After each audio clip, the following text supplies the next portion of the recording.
नमस्कार दोस्तों, मैं आपका दोस्त शशिकांत प्रसाद एक बार फिर से आपका स्वागत करता हूं आपके अपने YouTube channel team one education system में। और अगर आपका दिल तेज़ी से धड़कने लगता है और आपकी मांसपेशियां टाइट हो जाती हैं, अगर आपका ब्लड प्रेशर बढ़ जाता है और अगर आपकी सांस तेज़ हो जाती है, आपकी आंखों की पुतलियां अगर फैल जाती हैं, इसका मतलब है दोस्तों कि आप स्ट्रेस में हैं और ये एक जानलेवा बीमारी है।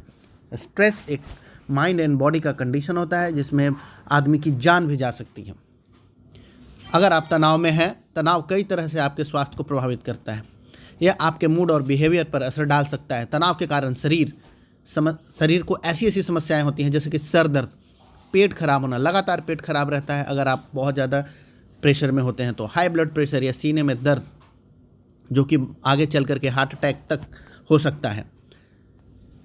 मानसिक स्वास्थ्य की बात करें तो ये अत्यधिक बढ़ जाने पर डिप्रेशन, चिंता, पैनिक अटैक्स या अन्य इमोशनल प्रॉब्लम्स का कारण भी बन सकता है। आपको ऐसा लगेगा जैसे कि कोई भी आपसे सिंपैथी नहीं रखता है और आप लोगों की सिंपैथी के लिए देखेंगे। इतना ही नहीं, इससे आपकी personal life, family life, sex life पूरी तरह से बर्बाद हो सकती है। तनाव बढ़ाने के लिए जो हार्मोन हमारे शरीर में जिम्मेदार है उसका नाम है कॉर्टिसोल। तनाव बढ़ाने के लिए जिम्मेदार हार्मोन्स हमारे शरीर के मेटाबॉलिज्म को बहुत बुरी तरह से प्रभावित कर सकते हैं। तनाव के कारण व्यक्ति के दिमाग में नकारात्मक विचार पैदा होता है। इसके चलते व्यक्ति अपनी निगेटिव बॉडी इमेज बनाने लगता है और जब कोई व्यक्ति अपनी बॉडी को लेकर ही निगेटिव हो जाता है तो सेल्फ कॉन्फिडेंस पूरी तरह से खत्म हो जाता है। कुछ ऐसे पहचान हैं जिससे आप पता कर सकते हैं कि ये व्यक्ति डिप्रेशन में है, जैसे लगातार मूड स्विंग होना। मूड स्विंग होने का मतलब है अगर आप कहीं बैठे हुए हैं, आपको अचानक चाय पीने का मन कर रहा है और अचानक आपको लगा कि नहीं, चाय नहीं पीना है या कॉफ़ी नहीं पीनी है, या बाहर घूमने का मन है और अचानक आपने मन कर लिया नहीं जाना है, आपको अचानक अच्छा लग रहा है, आपको अचानक से बुरा लगने लगेगा। तो ये आप मान के चलें कि आपके अंदर में जो हार्मोनल इम्बैलेंस हो रहा है, जो हार्मोनल का असंतुलन हुआ है हार्मोन्स का, उसके कारण आपका मूड स्विंग हो रहा है। और औरतों में ये जो उनका मासिक धर्म है उसमें बहुत ज़्यादा इफ़ेक्ट करता है, मेंस्ट्रुअल प्रॉब्लम्स होती हैं। नॉर्मली आदमी इमोशनली डैमेज हो जाता है और अपने रिलेशंस और अपने फ्रेंड्स सर्किल में भी उनकी जो पहचान है वो ख़राब होने लगती है। उनके बिहेव और लोगों के साथ चिड़चिड़ापन इतना ज़्यादा हो जाता है कि कोई भी उस व्यक्ति के साथ उठना बैठना नहीं चाहता। अधिक तनाव रहने वाले व्यक्ति को दिल की समस्या हो सकती है, दिल की बहुत सारी बीमारियों की समस्या हो सकती हैं। तनाव का हृदय पर बुरा प्रभाव पड़ता है। लंबे वक्त से तनाव से ग्रसित व्यक्ति में हृदय रोग होने की समस्या हो सकती है। इतना ही नहीं, अगर आप लगातार टेंशन में रहते हैं तो एंजाइटी की समस्या के भी शिकार हो जाते हैं, जो आपके लिए बहुत ही खतरनाक होता है। तनाव हम सभी को किसी न किसी चीज़ का होता है, लेकिन यही अगर ज़रूरत से ज़्यादा बढ़ जाए तो व्यक्ति डिप्रेशन में चला जाता है। दिमाग के साथ तनाव शरीर के दूसरे बॉडी पार्ट्स को भी प्रभावित करता है, जिसमें दिल, आंत, आपके इंटरनल ऑर्गन्स, यहाँ तक कि अगर बहुत ज़्यादा प्रेशर होता है तो एक झटके में आदमी को हार्ट अटैक के साथ उनकी मृत्यु हो सकती है। तनाव को कभी भी अपने ऊपर हावी ना होने दें। कॉर्टिसोल हार्मोन हमारे शरीर में तनाव को कंट्रोल करता है। अगर ये कम या ज़्यादा होता है तो इसके हिसाब से आपके डिप्रेशंस में भी कम या बेसी हो सकती है। तनाव मानसिक स्वास्थ्य समस्याओं का कारण बन सकता है और यह मौजूद समस्याओं को और ख़राब कर सकता है। उदाहरण के लिए, यदि आप अधिक तनाव का अनुभव करते हैं तो इससे आपको चिंता या अवसाद जैसी मानसिक स्वास्थ्य समस्याएं हो सकती हैं, या तनाव की दर्दनाक अवधि post traumatic stress disorder PTSD को जन्म दे सकती है। इसमें व्यक्ति इमेजिनेशन तक करने लगता है और बहुत बार वो खुद भी अपने जान को नुकसान पहुंचा देता है या वो दूसरे की जान ले भी सकता है, जिसमें व्यक्ति को अलग अलग छवि तक दिखने लगती है और वो ऐसा महसूस करने लगता है कि उसके आसपास कुछ है, कोई है। तनाव मस्तिष्क को पूरी तरह से प्रभावित करता है। यह आपके मस्तिष्क को सिकोड़ देता है। जब आपके मस्तिष्क को सिकोड़ देता है तो आपके मस्तिष्क के अंदर से बहुत मिलियंस ऑफ न्यूरॉन हैं जिनके अंदर से बहुत सारे हार्मोन्स कंट्रोल होते हैं। उनके इम्बैलेंस के कारण व्यक्ति को सब कुछ अलग अलग दिखने लगता है। आपका डाइजेशन पूरी तरह से ख़त्म हो जाता है, आपके ब्लड सर्कुलेशन पे बहुत ज़्यादा इफ़ेक्ट पड़ता है, दिल की बहुत ज़्यादा बड़ी बीमारी हो सकती है।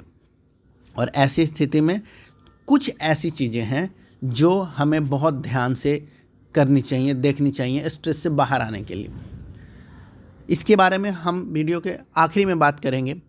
अभी हम ये देखते हैं कि कितने तरीके के स्ट्रेस होते हैं। तो normally there are 5 types of stress.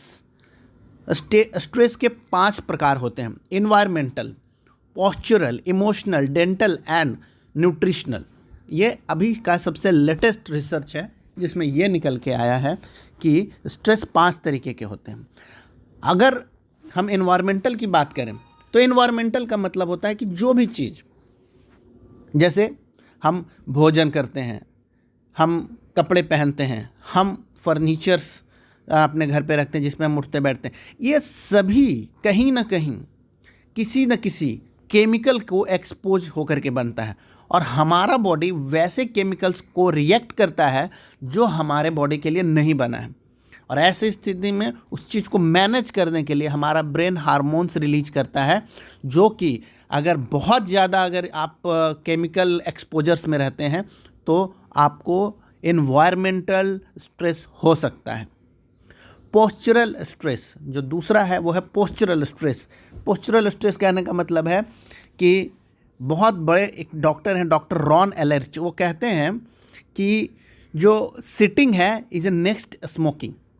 मतलब जो बैठ के काम करने का आजकल लोगों का तरीका हो गया है वो नेक्स्ट स्मोकिंग है, क्योंकि बॉडी की एक्टिविटी इतनी कम हो गई है, लोग दिन भर कंप्यूटर पे बैठे रहते हैं। तो ऐसी स्थिति में व्यक्ति जो है वो बहुत बुरी तरह से बीमार पड़ सकता है। पहले जब मनुष्य शुरू में बना था तो उनकी बॉडी की एक्टिविटी इतनी ज़्यादा थी तो बीमारियां कम थीं। अब एक्टिविटी कम हो गई है, बीमारियां ज़्यादा हो गई हैं। सोते समय हमारा आसन बिल्कुल सही नहीं होता, हम पेट के बल सोते हैं। ऐसी स्थिति में हमारे कंधे, रीढ़ और जबड़े, इवन तो हमारा जो स्मोकिंग ट्रैक है और जो हमारा ब्रीथिंग ट्रैक है उसके ऊपर में भी बहुत ज़्यादा प्रेशर पड़ता है, जिसके कारण हमारा डाइजेशन और हमारा गैस्ट्रोइंटेस्टाइन का प्रॉब्लम हो सकता है। इमोशनल स्ट्रेस तीसरा है इमोशनल स्ट्रेस, भावनात्मक तनाव। इस प्रकार का तनाव हमारी प्रतिरक्षा प्रणाली को कमज़ोर करता है और तार्किक रूप से सोचने की क्षमता को नुकसान पहुंचाता है। डॉक्टर एलिस कहते हैं कि हर चीज़ पर हमारा नियंत्रण नहीं होता है, लेकिन हम चीज़ों पर कैसे प्रतिक्रिया करते हैं इस पर हमारा कुछ नियंत्रण होता है। अगर आप भावनात्मक प्रेशर में हैं, स्ट्रेस में हैं, तो आप वो नियंत्रण खो देते हैं। आपको अगर कोई कुछ कहता है तो आप एकदम से बिना रुके हुए उसको रिप्लाई कर देते हैं, चाहे वो किसी भी फॉर्म में हो, गलत हो सही हो, आप उस वक्त अपने आप पर कंट्रोल नहीं रख सकते और ऐसे में आपके पर्सनल रिलेशंस खराब होने का डर रहता है।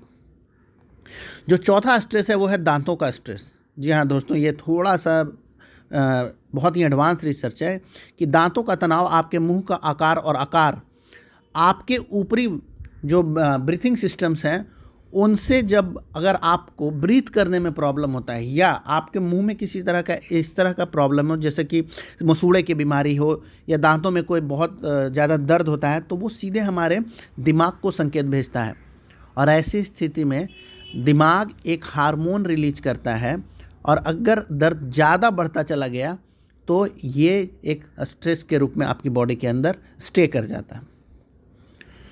जो पांचवा स्ट्रेस है वो है न्यूट्रिशन का और ये सबसे बड़ा स्ट्रेस है। अगर न्यूट्रिशन संबंधित जो स्ट्रेस है उसके विषय में डॉक्टर एलिस कहते हैं कि हम जो खाते हैं उसका जो बेस है वो कार्बोहाइड्रेट बन गया है, जो कि बिल्कुल गलत है। कार्बोहाइड्रेट, शुगर, फैट, जबकि इसका उल्टा होना चाहिए। हमारे खाने का जो बेस है वो होना चाहिए प्रोटीन और ऐसे फूड्स जिसमें बहुत ज़्यादा मात्रा में फाइबर्स हो, जिसके अंदर में माइक्रो न्यूट्रिशन हो। लेकिन हमारे खाने में सबसे ज़्यादा होता है कार्बोहाइड्रेट और फैट, शुगर, जिससे हमें बचना चाहिए। आजकल हम इतने ज़्यादा प्रिजर्वेटिव्स, हर्बिसाइड्स, एंटीबायोटिक, कीटनाशकों का प्रयोग करते हैं कि आपके भोजन में पहले से ही जो टॉक्सिन है वो करीब 40% बढ़ गया है और ऊपर से अगर हम सिर्फ कार्बोहाइड्रेट खाएंगे तो हमारा शरीर उस चीज़ को लेकर के रिएक्ट करेगा, जो कि आपको न्यूट्रिशनल स्ट्रेस के तरफ लेकर के जाएगा। दोस्तों, इन सारी चीज़ों को सुनने और समझने के बाद आप चाहें तो अपने कुछ नियमों को अपने जीवन में ला करके आप स्ट्रेस और डिप्रेशन से दूर हो सकते हैं। जैसे आप ना पर्याप्त नींद लें, ज़्यादा रात तक मोबाइल पे ना रहें, टीवी ना देखें, समय से आएँ और समय से अपने बिस्तर पे चले जाएं। लाइट बंद करके अपनी आँखों के ऊपर पट्टी डाल के आप सोएं। शुरू में आपको अगर नींद नहीं भी आती है, लेकिन आप अगर यही चीज़ लगातार 21 दिनों तक करते हैं तो आपको फिर आपकी बॉडी में एक बायोलॉजिकल क्लॉक बन जाएगा, जिससे आपको उस वक्त नींद आने लगेगी। आप अपने दोस्तों के साथ कहीं रिलैक्स करने के लिए जा सकते हैं, जैसे आप कोई फिजिकल एक्टिविटी या कोई गेम या ट्रैकिंग या स्विमिंग, ऐसी चीज़ें आप कर सकते हैं। सामाजिक लोगों के साथ मिलकर के सामाजिक मुद्दों पे बातचीत करके आप उनके साथ अपने रिलैक्स वाले टाइम को बिता सकते हैं। कुछ नई चीज़ें सीखें, कोई नया स्किल डेवलप करें आप अपने अंदर, कुछ पेंटिंग या कोई भी ऐसा स्किल जिसमें आपको लगता है कि आप अच्छे हैं, तो आप उसको और शार्प करें। खुद को पोषित करें, खुद को पोषित करें। खुद को पोषित करने का मतलब है सही न्यूट्रिशन लें, स्ट्रेस लेकर हालत को न बिगाड़ें, ज़रूरत पड़ने पे डॉक्टर की मदद ज़रूर लें। आप अगर चाहें तो खाने में आप बहुत ही ज़्यादा फाइबर और प्रोटीन से भरा फूड लें। आप चिया सीड का प्रयोग करें। चिया सीड एक बहुत ही अच्छा फाइबरस फूड है, जो आपके शरीर को बहुत ही ज़्यादा माइक्रो न्यूट्रिशन देता है। आप citrus fruit, almond, blueberry, avocado, banana, broccoli, dark chocolate, pumpkin seed और स्पिनच का प्रयोग कर सकते हैं। मैग्नीशियम एक ऐसा न्यूट्रिशन है, अगर आपकी बॉडी में है तो ये आपके स्ट्रेस को कभी बढ़ने नहीं देगा, क्योंकि ये सीधे सीधे आपके कॉर्टिसोल को कंट्रोल कर लेगा। और मैग्नीशियम रिच फूड्स जैसे कि होल व्हीट, क्यूना सीड्स, स्पिनच, हमारे nuts, almond, cashew, peanut, dark chocolate, जैसा कि मैंने बताया, ये सारी चीज़ें आपको लेनी चाहिए। साथ ही अगर आप प्रतिदिन 25 मिनट सुखासन करते हैं तो ये आपको स्ट्रेस से मुक्ति दिलाएगा। सुखासन करने से आपका ध्यान केंद्रित होता है और आपकी एकाग्रता बढ़ती है। इसके लिए नियमित अभ्यास जरूरी है। सुखासन करने से शरीर में रक्त का संचार भी बेहतर होता है। अगर आप ऐसा महसूस करते हैं कि आपको डॉक्टर्स के पास जाना है, तो आप तुरंत ही किसी अच्छे साइकेट्रिक से भी मिल सकते हैं या किसी ऐसे डॉक्टर से मिल सकते हैं जो कि आपको कॉर्टिकोस्टेरॉइड थेरेपी प्रोवाइड करेंगे, जिससे आप इस सारी चीज़ों से पूरी तरह मुक्ति पा सकते हैं। तो देखा दोस्तों, मैंने कहा था आपको वीडियो आएगा बहुत ज़्यादा पसंद। अब जब आपको वीडियो आ गया है पसंद, तो चैनल को लाइक करिए, सब्सक्राइब करिए और ज़्यादा से ज़्यादा लोगों तक शेयर करिए, ताकि ये सारे के सारे फायदे आपके सारे चाहने वालों तक पहुंच जाएं। और आपका प्यार मुझे ऐसा मिलता रहा तो मैं ऐसे इनकरेज होकर के और भी बहुत सारी अच्छी वीडियोस बनाऊंगा और आप तक लाऊंगा, आप लोगों तक लाऊंगा, और आपसे अपने रिलेशनशिप, अपने लव वंस के पास पहुंचाते रहिएगा। थैंक यू दोस्तों, जय हिंद।